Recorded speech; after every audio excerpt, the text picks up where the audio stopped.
गुजरात के व्यापारी के साथ घटी सच्ची कहानी।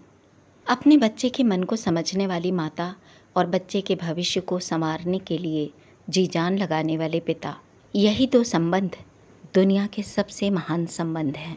इनकी सेवा भगवान की सेवा के समान है। गुजरात के खंभात का एक व्यक्ति बहुत बीमार पड़ गया। जब उसे अपनी मृत्यु नज़दीक दिखाई दी, तब उसने अपने पुत्र को बुलाकर कहा, मोहनलाल बेटा, तुम तो जानते हो कि मेरे पास ऐसी कोई दौलत नहीं, ऐसी कोई धन संपदा नहीं जो मैं तुम्हें विरासत में दे जाऊं।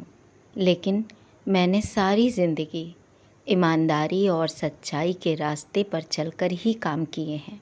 तो मैं तुम्हें आशीर्वाद देता हूँ कि तुम बहुत सफल आदमी बनोगे। मिट्टी को भी हाथ लगाओगे तो वो मिट्टी सोना बन जाएगी। तुम जिंदगी भर बहुत सुखी रहोगे।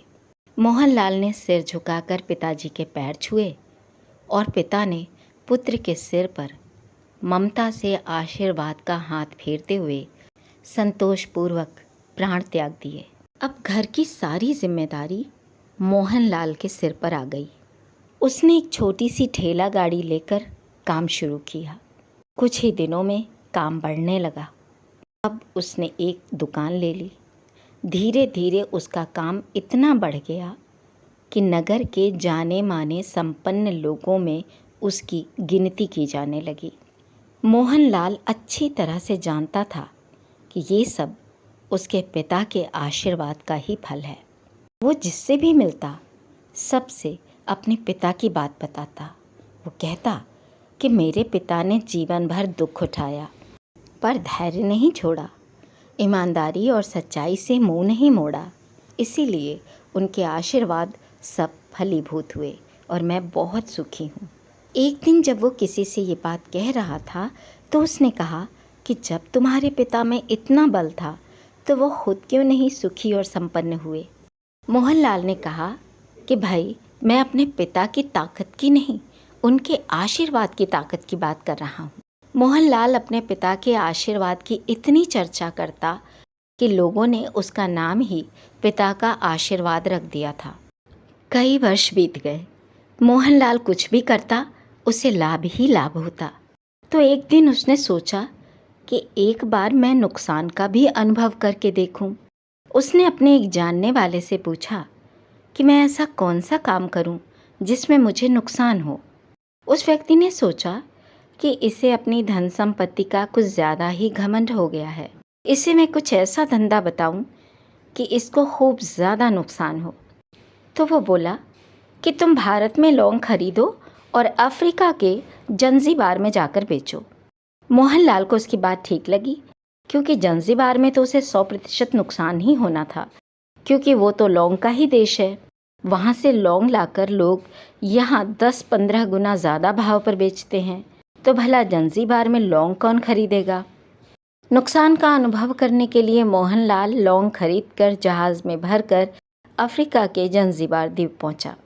वहां सुल्तान का शासन था।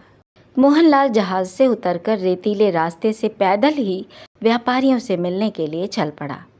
सामने से सुल्तान अपने सैकड़ों सैनिकों के साथ चले आ रहे थे। मोहनलाल ने उन्हें प्रणाम किया तो सुल्तान ने उसका परिचय पूछा। मोहनलाल ने बताया कि मैं गुजरात का व्यापारी हूँ, यहाँ व्यापार करने के सिलसिले में आया हूँ। सुल्तान ने उसका बहुत आदर किया और उससे बात करने लगा। मोहनलाल ने सुल्तान से पूछा कि आपके सैनिकों के हाथ में ना तीर है, ना तलवार और ना बंदूकें। ये बड़ी बड़ी छलनियाँ लेकर चल रहे हैं, ऐसा क्यों? सुल्तान ने हंसकर कहा कि सुबह समुद्र तट पर घूमने के समय मेरी अंगूठी यहीं कहीं गिर गई।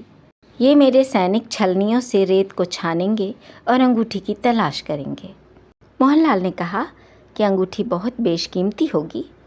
सुल्तान बोला कि नहीं, उससे भी बेशकीमती अंगूठियां हैं मेरे पास, लेकिन वो अंगूठी साधारण अंगूठी नहीं थी। वो एक सच्चे फ़कीर का आशीर्वाद है, इसीलिए मेरे मन में उस अंगूठी को लेकर इतनी श्रद्धा है और मैं जानता हूँ कि उसी आशीर्वाद की वजह से मेरी सल्तनत इतनी मजबूत और इतनी सुखी है। अब सुल्तान ने मोहनलाल से उसके काम के बारे में पूछा कि आप क्या व्यापार करने आए हैं। मोहनलाल ने जब बताया कि वो लौंग को बेचने आया है। तब सुल्तान के आश्चर्य का ठिकाना नहीं रहा। बोला कि सेठ, तुम तो गलत जगह पर आ गए। ये तो लौंग का ही देश है। यहाँ तो 1 पैसे में मुट्ठी भर लौंग मिल जाते हैं। यहाँ लौंग कौन खरीदेगा? तुम्हें तो यहाँ नुकसान ही होगा। मोहनलाल बोला, मुझे यही तो देखना है कि मेरे पिता का आशीर्वाद यहाँ भी फलता है या नहीं, क्योंकि मेरे पिता ने मरते समय सच्चे हृदय से मुझे आशीर्वाद दिया था कि तेरे छूने से मिट्टी भी सोना बन जाएगी। और ऐसा कहते कहते मोहनलाल ने नीचे झुककर एक मुट्ठी रेत उठाई और सुल्तान के सामने मुट्ठी खोलकर उंगलियों के बीच से रेत नीचे गिराई। तो वहाँ अद्भुत दृश्य था। मोहनलाल के हाथ में वही रत्न जड़ित अंगूठी थी जो सुल्तान के हाथ से सुबह गिर गई थी। सुल्तान अंगूठी मिल जाने पर बहुत खुश हुआ और बोला कि आपके पिता का आशीर्वाद सच्चा है। मोहनलाल ने कहा कि फ़कीर के आशीर्वाद को भी वही भगवान सच्चा करता है। सुल्तान ये सुनकर और भी खुश होकर बोला कि आज तुम जो मांगोगे मैं दूंगा। मोहनलाल ने कहा, आप हमेशा स्वस्थ रहें, 100 साल जिएं, प्रजा का अच्छी तरह से पालन करें और मुझे कुछ नहीं चाहिए। अब सुल्तान और भी ज़्यादा खुश हो गया। उसने कहा कि सेठ, मैं तुम्हारी सारी लौंग मुँह मांगी कीमत पर ख़रीदने को तैयार हूँ। तो दोस्तों, कहानी का सार यही है कि माता पिता के आशीर्वाद अगर आपके साथ हैं तो दुनिया की कोई ताकत आपको हरा नहीं सकती। आशीर्वाद से बड़ी दौलत इस दुनिया में कोई नहीं। कहानी अच्छी लगी हो तो लाइक ज़रूर कीजिएगा और ऐसी ही अन्य प्रेरक कहानियों को सुनने के लिए चैनल को सब्सक्राइब भी। धन्यवाद।